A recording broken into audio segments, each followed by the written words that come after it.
Olá, tudo bem com vocês, turma? Sétimo ano, hoje nós estaremos aí, tá?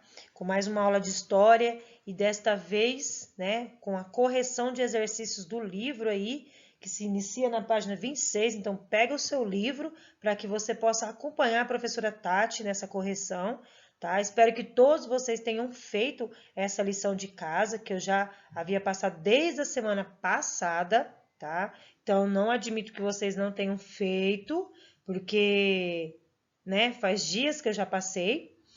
E vamos lá. Gente, aqui, na página 26, certo? Nós vamos falar sobre a China, Oriente, e a gente vai falar como que era lá na China, tá? Bom, com base nos estudos sobre a China, assinale com X as alternativas corretas. Bom, a China teve os primeiros habitantes do território chinês que se ocupavam da agricultura de cereais e da criação de pequenos animais, positivo. E também o rei Xin Huangdi foi o primeiro governante a administrar toda a China, né? Pois foi no período de seu governo que a China foi unificada. Depois, na página 33, tá? Vamos lá, página 33. Aqui, ó. Aí na página 33 tem um texto, certo? Que fala sobre as navegações que foram promovidas pelos chineses no século XV. Tudo bem? Então, diz assim, ó. Muitos acadêmicos afirmam que as viagens do almirante Zheng He da dinastia Ming na China prenunciaram e eclipsaram as viagens da descoberta dos europeus. Entre 1405 e 1433, Sheng liderou os 7 grandes armadas da China, os rincões, mais distantes do Oceano Índico. A maior dessas armadas consistia de quase 300 embarcações e transportou quase 30 mil pessoas. Eles visitaram a Indonésia, o Sri Lanka, a Índia, o Golfo Pérsico, o Mar Vermelho e a África Ocidental. A frota de Colombo, de 1492, que consistia de 3 embarcações pequenas, com uma tripulação de 120 marinheiros, era como um trio de mosquitos se comparada com a viagem de dragões de Genki He. Bom, então com base nesse texto, nós iremos responder aí agora, ó. Quem foi Cheng He e qual foi seu grande feito? Bom, ele foi aí um almirante chinês, né, que liderou 7 grandes armadas da China em direção a locais distantes do Oceano Índico, né? Com suas numerosas embarcações, chegou à Indonésia, ao Sri Lanka, à Índia, ao Golfo Pérsico, ao Mar Vermelho e à África Ocidental. Na questão número 2, o texto está apontando uma diferença entre as viagens do explorador Cheng He e as dos exploradores europeus, né? Então, o que é que motivava eles aí, né? Qual que era a diferença? Então, assim, a diferença era que os portugueses não estavam interessados em apenas conhecer outras localidades, povos ou cultura, como ocorria o caso do chinês, né? Os chineses queriam conhecer outras culturas, outros povos, né? Mas o que estimulava por interesse era econômico e religioso. Os portugueses almejavam o quê? Dominar, né, as riquezas que eles iam encontrar em certos lugares, tá? Vamos lá. O que já conquistei? Vai lá no que já conquistei, gente. No que já conquistei, né?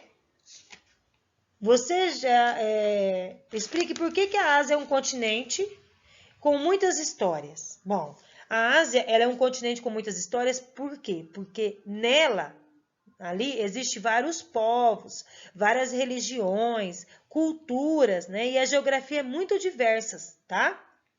2. Vocês tinham que caçar um caça-palavras aí, onde você vai encontrar o nome de um rio muito importante na Índia, gente. Qual é o nome? Na Índia e na China, tá? Então, na Índia, nós temos aí o rio Indo, que é um rio muito sagrado, né? E na China, o rio amarelo, né? Aquele que é o rio ali sobre o rio não, ali ao redor do rio tem o solo que tem uma coloração amarela, tá? Terceira pergunta, vamos lá. Observe essa figura e responda as questões. Essa imagem está representando a fabricação de um importante produto chinês. Que produto é esse? A seda, tá?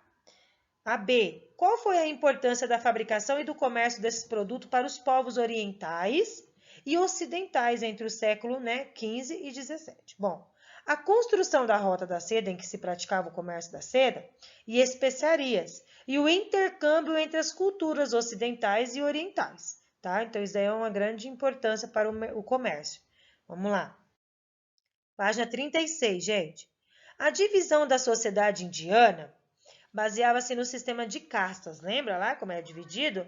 Como os indianos a justificavam? Bom, a divisão em castas foi criada pelos indianos a partir de uma visão religiosa, baseada no hinduísmo e na ideia de desigualdade entre as pessoas, certo? A B. Preencha o quadro abaixo com os cargos ocupados pelos indivíduos de cada uma dessas castas, qualquer a função. Bom, o grupo social era o Brahmanes, Kshatriyas, o Vaixas e os Sudras. Mas qual que era o cargo de cada um? O Brahmanes, eles eram pessoas sábias, sacerdotes e professores. E tinha como função, né, eram incumbidos da orientação espiritual, de até mesmo aconselhar os governos, o rei, tá?